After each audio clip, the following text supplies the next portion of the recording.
আসসালামু আলাইকুম। এই যে আমাদের কলেজ সব আশা করছে। আপনারা কেমন আছেন? কাজগুলি প্রায় শেষ পর্যায়ে। ইনশাআল্লাহ কাজ শেষ করবে। আপাতত এই এতটুকু স্টোরি থাকবে। পরবর্তীতে তাদের মালিকের দেখা সম্ভব, তারা পরবর্তীতে হয়তো ঈদের আগে করাতে পারে বা ঈদের পরও তারা করাতে পারে। টাকা পাওয়া যাবে। এখন এই যে বাড়িটা করছেন, আমরা যে বাড়িটা করছি, ঠিক আছে, এই বাড়িটা হলো বলক দিয়ে নির্মাণ করছি। হ্যাঁ, বলো। এই বলক দিয়ে যে বাড়িটা নির্মাণ করছি, এটা কিরকম টিকসই বা মজবুত হতে পারে? আপনি তো মিস্ত্রি, আপনার কাছে শুনি। আমি তো কন্ট্রাক্টর যদি বলি তাহলে আমাকে বলবো যে বেশি বলি। আপনি তো কাজ করছেন নিজে হাতে, তাহলে একটু বলেন তো বেশি দর্শকদের কাছে। না, আমরা যেভাবে কাজ করছি বলক দিয়ে এটা তাতে কোনো সমস্যা হবে না, কেন আমরা বেশ বে করছি, এবারে কলম দিয়েছি, চাপা কলম দিয়েছি এবং 3 ফিট গাঁথনি, 2 রোদা গাঁথনির পর ডালা দেওয়া হয়েছে এবং একটা করে রড দেওয়া হয়েছে, বাইন্ডার রড দেওয়া হয়েছে। আবার 3 ফিট গাঁথনি করার পরে আপনার টানা দেওয়া হয়েছে মাঝখানে। তারপর আমরা আস্তে আস্তে গাঁথনি করছি, রড দিয়েছি, আবার ডাইরেক্ট খাড়া রড আছে, এই যে দেখা যায়। ও আচ্ছা, তাহলে আমরা একটু সরাসরি সরজমিনে বিস্তারিত দেখা আসি দর্শকদের। আসেন দর্শকদের সরাসরি দেখা দিই।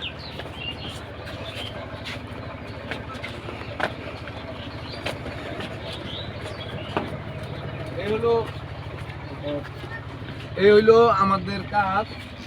আসলে মিস্ত্রি করছে, আমি আপনাদেরকে একটু সুস্পষ্টভাবে বুঝিয়ে বলি। এটা হলো আমাদের কাজ, আর এই কাজগুলা বলক দিয়ে করা হয়, লুড বেয়ারিং সিস্টেম। এগুলা ইটের থেকে হেভি এবং ভিতরে সম্পূর্ণ ডালাই দিয়ে ভরাট করা, এবং এগুলোর ভিতরে বাইন্ডার রড আছে এবং খাড়া খাড়া রড আছে, যার যে কিনা পার্টিশন, যে সিফটি ট্যাঙ্কি করলে পরে বা আন্ডারগ্রাউন্ড করলে পরে যেরকম রড দিয়ে সিসি ডালাই করে এবং বাইন্ডিং ওয়াল করে করা হয়, ওই সিস্টেমই বলকের ভিতরে করা হয়েছে। তো এটা হাইট উঠছে 8 ফিট এবং নিচে ব্যাস করা হয়েছে 3 ফিট 3 ফিট এবং 10 পিলার করা হয়েছে।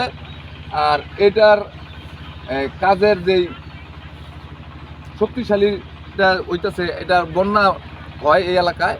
তো এই বন্যা হইলেও যাতে ক্ষয়ক্ষতি না হয়, ঢেউ না ভাঙে, সেই জন্য এরকমভাবে টিকসই করা হয়েছে। হ্যাঁ, তারপরে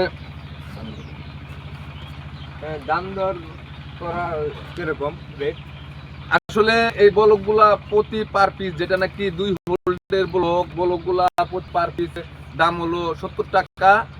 আর এটা যে চিকন হোল্ডের উপরে গাঁথনি, এটা হলো 48 টাকা। আর এই বলকগুলার ভিতরে যে মাল মেডিসিন দেওয়া হয়, এগুলো আপনাদের বিস্তারিত উপরে আসেন, বিস্তারিত দেখা দিচ্ছি, আর কাজগুলো দেখাই, তারপরে বলতেছি যে কত টাকা লাগতে পারে কি আছে। এইখানে এই বিল্ডিংটার দৈর্ঘ্য প্রস্থ হলো 35 ফিট বাই আপনার 25 ফিট, যা কিনা 875 স্কোয়ার ফিট আছে। তো এই বাড়িটা করতে আনুমানিক এ যাবৎ পর্যন্ত 7 লাখ টাকা